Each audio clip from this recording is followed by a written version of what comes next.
আমি 1 ঘন্টা টাইম দিলাম, আমাদের বিলনি পর্যন্ত আসতে পারবে না। ময়ূক যে 5 মিনিটের কথা বলছে, ফেনী দখল করবে, কোনো অসুবিধা নাই, খেলা হবে। অস্ত্র লাগবে না। আমরা যখন বের হব তখন আমাদের এক হাতে যখন লাঠি নিয়ে বের হবো, ওই লাঠির বাইরে ওরা চলে যাবে। আমাদের অস্ত্র ছাড়াই আমরা কিন্তু যুদ্ধ করতে প্রস্তুত আছি ইনশাআল্লাহ। একটা দেশ দখল করার জন্য বলতেছে, তাদের মতো কুৎসিত কুলাঙ্গার পৃথিবীতে আর আছে কিনা আমার জানা নেই। ময়ূক যে 5 মিনিটের কথা বলছে, ফেনী দখল করবে 7 মিনিট 10 মিনিট 7 দিনের মধ্যে যদি এক সুতা দখল করতে পারে, আমরা আপনার ফেনীবাসী সর্বসম্মতিক্রমে প্রস্তুত আছি। আসতে বলেন, খেলা হবে। ভারতের যে সাংবাদিক, সামান্যতম একটা ন্যূনতম একটা ব্যক্তি, সে কিভাবে বলতে পারে? নিশ্চয় তার মাথায় কোনো গন্ডগোল আছে। কেন আমরা মুসলিমরা হচ্ছে কি রাসূল সাল্লাল্লাহু আলাইহি ওয়াসাল্লামের আমলে 313 জন আর 3 লাখ কাফেরের সাথে কি বিজয় হয়েছেন। আমরা তো ওই মুসলমান, যে মুসলমান কাফেরদেরকে খানিকের ভিতরে কি করতে পারি, আল্লাহ তাআলার দয়া মেহেরবানিতে ধূলিসাৎ করে দিতে পারি। শুধু ফেনী নয়, সারা বাংলাদেশের মানুষ 1971 সালে পাক হানাদার বাহিনীদেরকে কঠিন আকারে পরাজিত করেছিল। ঠিক এবারে যদি ভারত বাংলাদেশের উপর কোনো আগ্রাসী ভূমিকা করতে চায়, তাহলে বাংলাদেশের মানুষ তাদেরকে প্রতিহত করবে। Direct action. বাংলাদেশ দখল করতে পারবে না, 1971 সালে পারে নাই, এখনো পারবে না ইনশাআল্লাহ।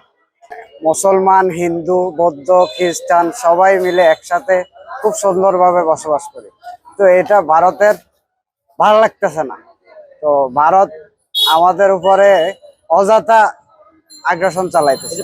ওরা যত শক্তিশালী হোক না কেন, কামান বারুদ আর এটা সেটা নিয়ে ওই কি এক সাংবাদিক ময়ূক যে কথা বলছে 5 মিনিট 7 মিনিট আমাদের ফেনী দখল করে ফেলবে, এই ধরনের কথাবার্তার ভিতরে আমরা সারা বছর শুনিয়েছি। কোনোদিন এটা সম্ভব না। আল্লাহ রহমতে ওনার যে আশা, তো উনি যদি মনে চায় যে হ্যাঁ আমাদের সাথে এখানে আসবে, যুদ্ধ করবে, তো আমাদের বাংলাদেশি ভাইরা, ইমানি আকিদা ভাইরা, সারা জাতি এটা ফেনীবাসী সহকারে প্রতিহত করবে ইনশাআল্লাহ। ইন্ডিয়ান সাংবাদিক বলেছে বাংলাদেশ দখল করবে, তারা তো মানুষই না।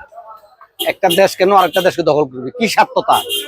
আর সে যদি আসতে চায় আসুক, আমাদের ফেনীবাসীকে দেখি যাক। ভারত আক্রমণ করলে আমরাও হাতুড়ি বাড়াল নিয়ে আক্রমণ করবো, এদেরকে আমরা ছাড়বো। আমাদের 71 যুদ্ধের মতো আমরা আরেকটি যুদ্ধ ঘোষণা করতে চাই ভারতের বিরুদ্ধে। ইনশাআল্লাহ আশা করি ভারত আমাদের এর ভিতরে আমাদের এটা উড়ে চলে যাবে। আমার যেটা ধারণা হচ্ছে, ও কোনো সাংবাদিক নয়। সাংবাদিক কখনো এই ধরনের আচরণ করে না। আমার মনে হচ্ছে যেন আমাদের টাং রোডে যে মলম বিক্রি করে দেয়, ওকে আমার কাছে মনে হচ্ছে যেন ও একজন মলম বিক্রেতা। বাংলাদেশ একটি আলাদা ভূখণ্ডের নাম। 1971 সালে দীর্ঘ 9 মাস যুদ্ধের মাধ্যমে এই দেশের মানুষ ঝাঁপিয়ে পড়ে তাদের কাছ থেকে স্বাধীনতা ছিনিয়ে এনেছে পাকিস্তানিদের কাছ থেকে। আজকে এই স্বাধীন সার্বভৌম দেশ বাংলাদেশ তার নিজের পরিচয় স্বপরিচয়ে বলিয়ান এবং স্বপরিচয়ে দণ্ডায়মান। এখন ময়ূকের বিষয়টা আসলে সে psychopath. Mentally personally I think that mentally he is disorder, completely disorder. ভারতের কেউ কোনো ফাঁকলে যদি কেউ বলে ফেনী দখল করবে, এটা হলো স্বাধীন বাংলাদেশ। আমাদের যে স্বাধীন দিয়ে গেছে, কোনো রাষ্ট্র যদি উড়ে বইয়ে, এটা কখনো পারবো না। আমাদের যে বাংলাদেশের যে মানুষ আছে ওরা আসবে, আর আমরা কি আঙ্গুল চুষবো? আমাদেরও তো ওই ক্যাপাসিটি আছে।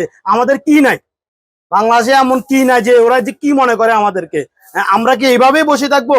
অস্ত্র লাগবে না। আমরা যখন বের হব তখন আমাদের এক হাতে যখন লাঠি নিয়ে বের হবো, ওই লাঠির বাইরে ওরা চলে যাবে। আমাদের অস্ত্র ছাড়াই আমরা কিন্তু যুদ্ধ করতে প্রস্তুত আছি ইনশাআল্লাহ। ইন্ডিয়ার সাংবাদিক বলছে 5 মিনিটের মধ্যে আমাদের ফেনী দখল করবে।